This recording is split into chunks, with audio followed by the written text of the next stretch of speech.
Hello, I am Christopher Gribbin. I'm a managing associate in the white collar crime and investigations team here at Mishcon de Reya, and I am very happy to welcome you to a new series of webinars we are running at Mishcon on investigations over the course of a series of short lunchtime webinars throughout this year. We're going to be looking at the full range of issues and challenges that arise in investigations, whether those are internal investigations or whether it's dealing with an investigation by a regulator or another enforcement body. And so the idea is to get a sense of the pitfalls, the risks, and even the opportunities that investigations can bring. So over the coming months, we will be covering topics such as how to handle the media at the same time as managing an investigation, where we will be speaking to the firm's media and reputation team, or how to deal with, or indeed avoid in the first place, an investigation into allegations of financial crime. So there'll be invites for those subsequent sessions that go out over the remainder of this year. So please do look out for them. The next session is going to be in March on Dawn Raids, where we will be speaking with Sarah Houghton, a partner in our competition team. But on this inaugural occasion, we're going to be taking a whistle-stop tour of a workplace investigation with Laura Penny, a partner in our employment team, a team that does an enormous amount of this sort of work. So, Laura, hello, good to see you. Hello.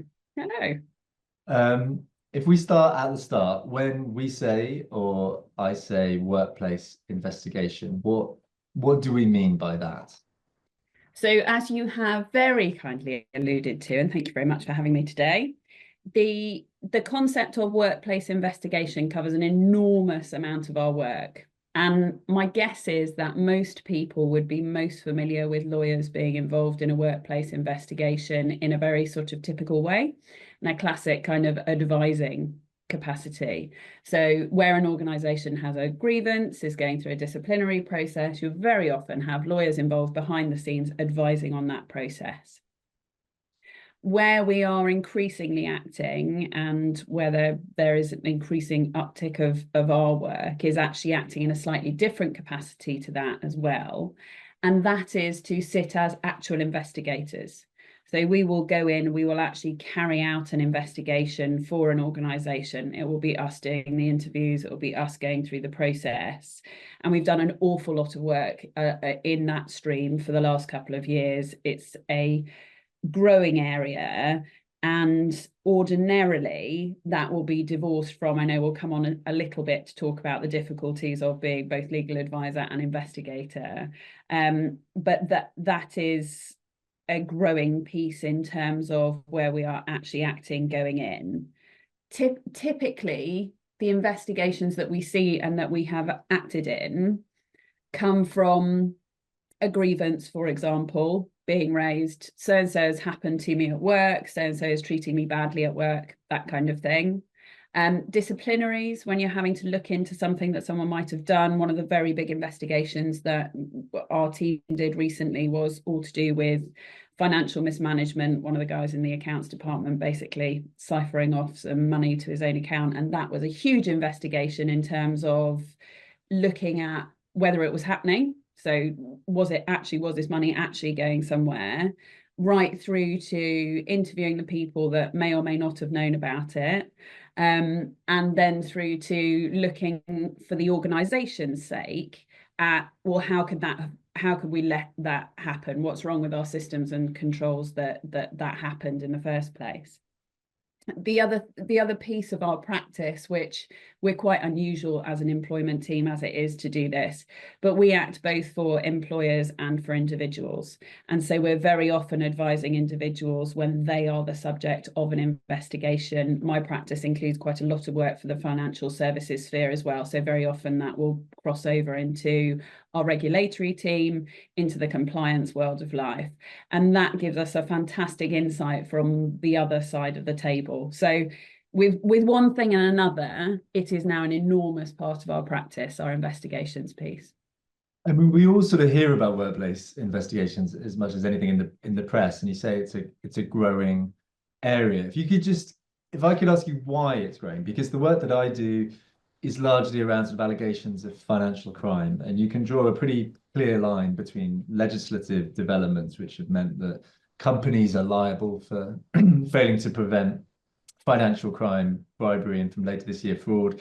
And so they've got an incentive to investigate because they want to know whether there's liability. So there's been an uptick there in investigations in the work that I do. But is there a similar sort of reason why it's grown in the way it has in recent years for your work? Yeah, so I think from in my world it's twofold, and I think one of the big motivating factors has been a changing legislative landscape. So I'm sure everyone will have received an enormous amount of updates from lawyers like me telling them about the duty to prevent sexual harassment being introduced at the end of last year. And there's lots of examples of that in terms of more obligation being put on employers. And even within, so if we again look at our sort of FCA world, our crossover into that regulatory world, there's a huge drive, not yet released by the FCA, but much trailed into non-financial misconduct. And that gives rise to liability both for the employer, but also for the individuals, for the regulated individuals. So that definitely feeds a feeling of cultural shift and of that legislative change that it sounds like you guys have experienced in the financial crime world as well. The second key factor, I think, really is the demonstrable reputational risk that can arise if organizations have not investigated and have not taken steps to remedy complaints and behaviors of this type. I mean, you can literally list off any number of them that have been publicly revealed, you know, whether that's Welsh Rugby Union, whether it's any number of cricket clubs, whether it's, you know, certain financial asset managers who found themselves in trouble. And I think the cultural shift between how these things now become public is also changing. You know, we are no longer in a world where you are really relying on a front page splash in the Times or the Guardian or whichever other paper you read that makes these things public. I mean, the entire Me Too movement came out of social media predominantly. That was really nothing to do with any kind of traditional and professional journalism at its outset when it got the snowball going. So I think, you know, one thing or another leads organizations to realize that actually the reality of these things is that there's very often circumstances in which you just simply cannot justify not doing a proper investigation into these types of things now. And they come from all sorts of sources, but they can come to sort of dominate the news agenda. And some of the examples you referenced there have been extremely high profile and sort of led the news for days or weeks. And do you think that by virtue of their high profile, those examples, they've given that there's been a cultural shift both in the attention they get, but also in the approach that employers take, that they can't hope for things to go away in the same way that I think that's definitely right. I mean, lots of those examples are historic allegations. And I mean, years and years and decades ago, and now they are coming to light. So I think when an employer is doing that sort of risk benefit analysis, you've got to be looking at a much longer term view of whether these things ever come out in future. It's no longer the somewhat more simplistic world we might have been in sort of, you know, 15 years ago, where actually things were dealt with on a more case by case basis. And frankly, there was the sort of an analysis that says, well, maybe this one is one that will go away with the right settlement and everything else. I mean, there's also a sort of imposed cultural shift on some of those things as well. So we now operate in a world where confidentiality can be far less stringent than it ever could be. Our own regulator, the SRA, has lots of views on what you need to put into any settlement agreement, for example. And you can't stop people being whistleblowers. You can't stop people going to the police and all the rest of it. And, you know, the vast majority of employers would never have intended to do those things anyway. But bringing them to the forefront of things that you actually cannot do has really been feeding that shift as well. Okay. So that's the landscape, as it were. if we think about a company that has an issue, a grievance is raised or a whistleblower report lands on a desk, what does a typical workplace investigation look like? So I knew you were going to ask me this question. And I'm going to give you a sort of slightly lawyerly answer to start with, Yeah. Good. because there is no typical workplace investigation. There's no cookie cutter. And that's not quite fair, because there's obviously common themes and common tasks that you do in any kind of investigation. But your reaction to these things can be enormously different depending on the circumstances. So it might be that in the vast majority of cases that you deal with day to day as an employer, it's perfectly acceptable to run things at an internal level. You very often get grievances being investigated and heard by an HR team, a compliance team, a legal team, someone else in the business, if you don't have those kind of back office support systems as well. And that is absolutely fine in lots of circumstances. It's a junior employee, it's a relatively limited scope of what the complaint is, all of those things. And you can demonstrate as an employer that actually there's enough level of escalation, there's enough level of independence there that someone internally is perfectly the right person to be doing these processes. On the other end of the scale, you can have an enormous external investigation where you fully go out, you instruct an external investigator. It's all very formalized. It can take, weeks, months, however long it takes. And that is an entirely different exercise in feeling than that sort of internal piece. And obviously you might look at doing that in the more complex situations where the person involved or being complained about is at a very senior level, for example, where you just can't possibly demonstrate that anyone within the business might be able to take a decision against them or anything along those lines. And then there's everything in between. So I very recently had a case where we were advising an employer on a redundancy process. One of the people who was at risk of redundancy raised a sex discrimination complaint, said basically the employer was motivated by sex discrimination in her case for highlighting her even being at risk. And the approach we took was to completely hive out that element of the complaint. So the sex discrimination was investigated externally, completely independently of the redundancy process that external investigation fed back into, but the redundancy process always remained internal, was run internally by the employer. So no typical thing, but there obviously are trends of what you do and what you think about in any of these things. Yeah, when you said that the external option, which is the option that I see with financial crime, that is a bit of a vexed term, because in terms of where it sits with independence, because there's been a lot of arguments playing out in recent years about whether or not an external investigation where you appoint a sort of legal team, whether or not that's the same thing as an independent investigation, which is a term that is often used following an investigation. Where do you sit on that? How does it sort of work in your world? So I think you're right, and you do have to be very, very careful sometimes about the terminology that you are using.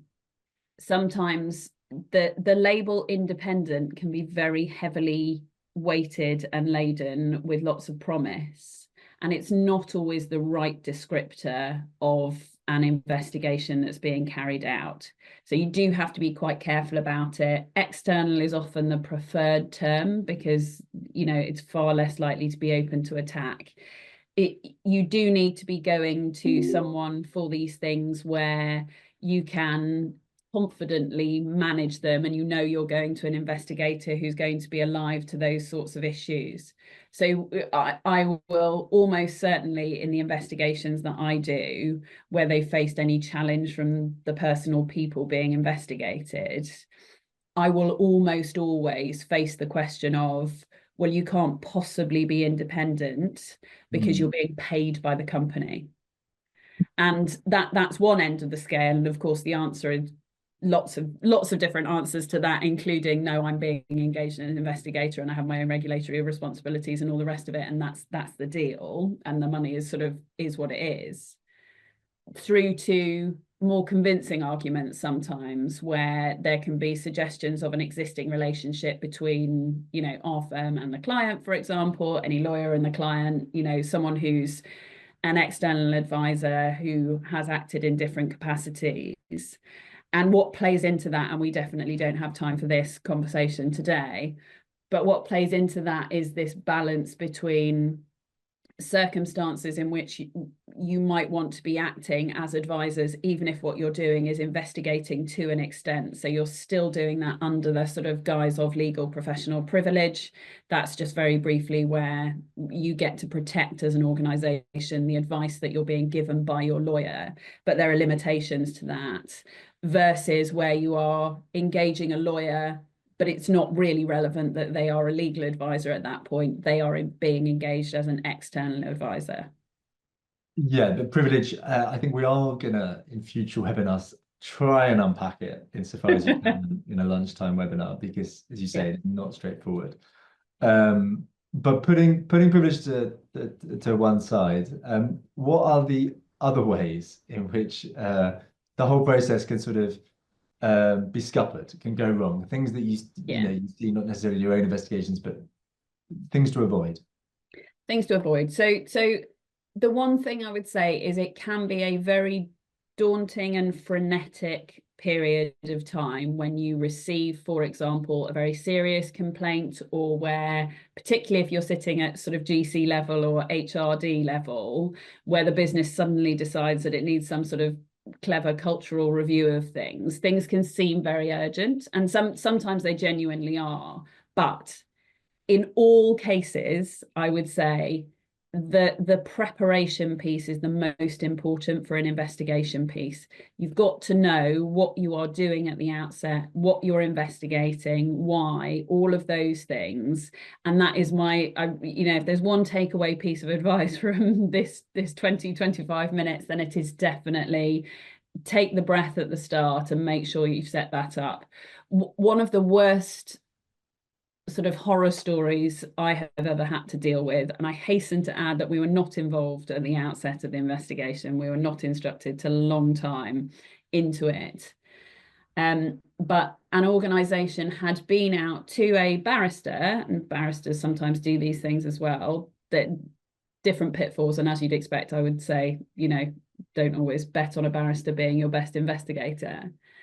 But they had instructed the start of this investigation and then found themselves snowballed into something that took weeks longer than they thought it was going to, an increasing amount of people being interviewed on a, you know, week by week basis, and the barrister giving an entire suite of recommendations as to what ought to be done at the end of this process. And no one in that organisation had wanted any recommendations out of the barrister.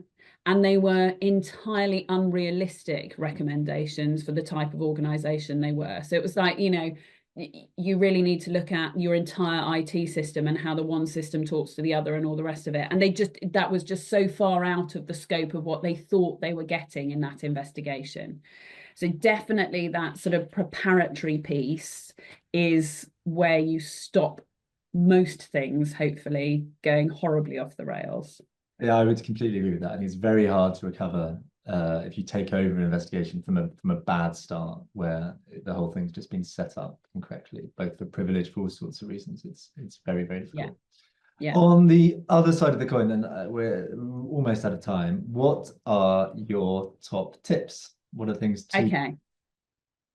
Top tips, again, preparation is definitely the recurring theme in all of these, and I'll talk about them in the context of a sort of bigger external investigation, but there's lots of these things that would apply equally to when you're sitting down and starting an internal investigation as well, probably just on a lesser scale. So key things to think about: who needs to be involved? Who is going to instruct your external investigator? Who are they going to take instructions from within your organisation? If it's a very senior person or people involved, do you need the board involved? Do you specifically need a subcommittee of the board involved? Right. So, and the flip of that coin is there anyone who needs to be specifically excluded from that process? And again, at that very sort of board level dispute, it is no good instructing your board to be your instructing person when actually it is another board member who is being complained of, because you then get into a world of pain of argument of what they are entitled to see just by virtue of being a board member and having their own responsibilities as a director on the board. We see those more often than I'd like, frankly. Then sit down. What do you want this investigation to do? How long is it looking at? What allegations is it looking at? Who is it going to talk to? Are there any documents that need to be provided? And all of those things, all of those scoping pieces should then be recorded in a terms of reference. And your terms of reference doesn't have to be pages and pages long. It's just a document that says, this is what you're instructed to do, investigator. You're instructed to look at these people. You're instructed to speak to these witnesses. You're instructed to look at this set of documents, you know, as I put on a zip file, whatever it is. Then at the end, what do you want? Do you want your investigator just to do a pure fact find? Yes, that happened. Yes, I find on the balance of probabilities that X did probably say Y to Z. Or do you want more than that? Do you want, in my opinion, as an investigator, I recommend this now goes to? Do you want the next step of a disciplinary process to be recommended or anything like that? And at the same time that you're setting those up, obviously with my sort of employment lawyer hat on, I'd be saying to you, look, think about what you need to do with anyone within the business. Do you need to be looking at suspending people? Do you need to be looking at taking other steps to make sure that the investigation has a free run? And the reason the terms of reference is so important, and sometimes people can be a bit reluctant to put one together in case that is all the investigation can do ever. And that's not quite right.